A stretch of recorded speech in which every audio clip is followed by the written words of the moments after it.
You know, you're not new in the market when it comes to energy markets.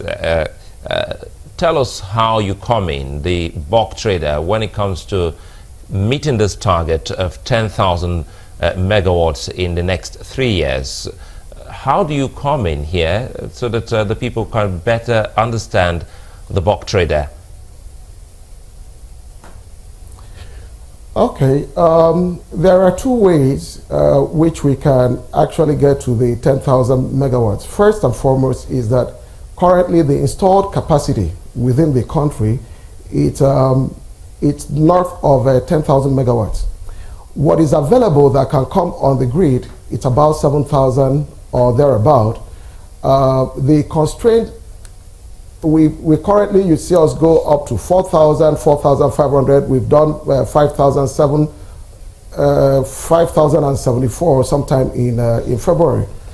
So we have constrained capacity because of gas constraints and then transmission limitations. So if you were to solve that problem, you already have 7,000 that could come onto the grid. Then you have the issue of capacity recovery. Some of these installed plants that were privatized were producing much less than installed capacity. So you have the case of Egbin, which had 6 turbines, and they were producing with just 5 at most, but at times it would be 4. Now the Egbin power plant new owners have recovered that capacity, so you have another 220 megawatts that's come to the grid. You go to Transcorp Ugeli, there's recovery, and this is what is going around all that. So you can recover all that and then still get to 10,000, and with completion of the NIPP power plants, and you have about 12,000 that are out there. So that is about what is on ground and what you can recover. But now, one other thing the bulk trader does is to go out and procure new capacity for the industry. We enter into power purchase agreement that allows private investors to make investment. The first of them is the Azura project, which is attracted $900 million, and the construction is ongoing in Edo State. That is going to bring about 469 megawatts in another 2-3 years.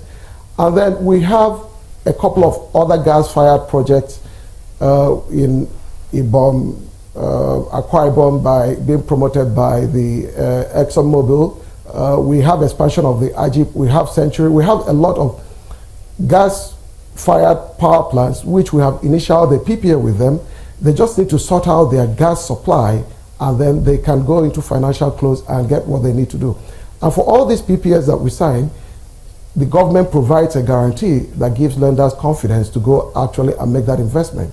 Now, that is on gas-fired. We're also looking at coal.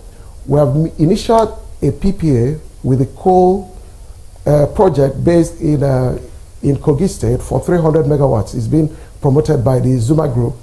That will reach financial close either this year or next year and go into construction.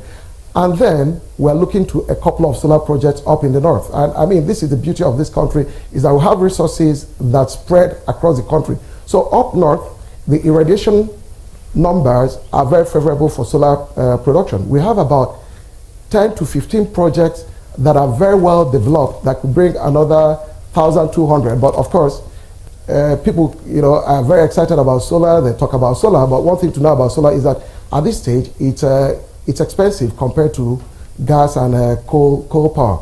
But for the strategic need that we need to have generation up north so that it helps stabilize the grid and also provides opportunity for investment, jobs, and what have you, we have to go and tap into that solar resources. And the good thing also about the solar is that we know that the cost of the technology is coming down dramatically, and in some countries we've seen where it is actually competitive compared to gas-fired power plants. So the bulk trader continues to play 2 roles. One, give confidence to the people who are already in the market, who purchased the government assets.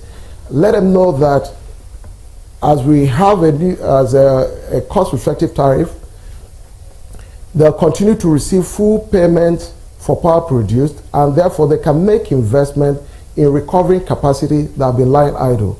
At the same time, continue to engage new investors, provide them bankable power purchase agreements backed with government guarantee that lets them know that if they make investments, this power will be purchased and they will be paid for that.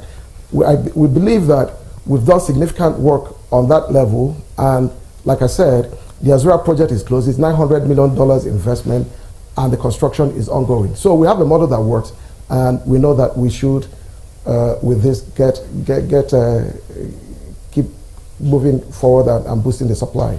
And in moving forward, boosting supply, are you also looking towards revamping some of the hydro plants?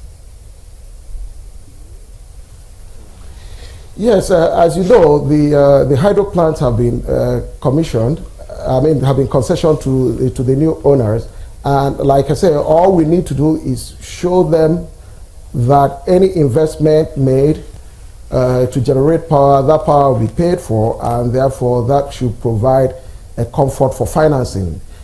The country is undertaking new construction for development of the Mambila 3,000 plus megawatts, Zungeru, and Gurara, amongst others. Those are the three big solar projects, hydro projects that are being promoted by the government. So yes, hydro is on top of, as part of that generation mix that we're looking to continue to diversify. So in other words, if we also put in hydro in perspective, plus those other ones you just highlighted, we just might even go beyond 10,000 megawatts.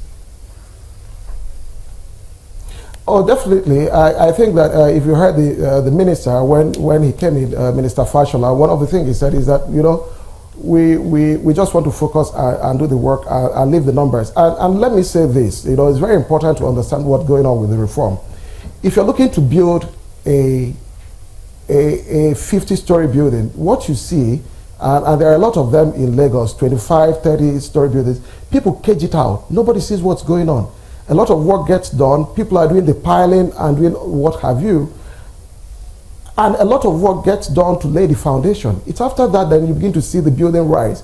If you're looking to build 5-story building, 2 weeks after that, you come out of the construction and people can, out of the foundation, people can see it rising and feel that a lot of work is being done. Yeah, but for this reform, a lot of work is being done, and we have laid foundations that we believe that, you know, forget near-term numbers, that with some time, this country is going to see you know, a significant boost and in its power supply. But what is critical is that everyone has to play their own part. But the thing is, the industry pardon me, let me bring this before you go on. The reason why many are looking to see what is going on, even though they fenced it all around, is because they came to them saying, we need a cost-reflective tariff. And now you say you've got the cost-reflective tariff. So don't they have a right to see the result of what's going on? Oh, definitely, they have the right to see the results. Definitely, there is no doubt about that. And that is one of the next phase we need to get into. The metering issue. You know, we're looking to support this market, defray some of the cost of taking care of generation for some time, so that distribution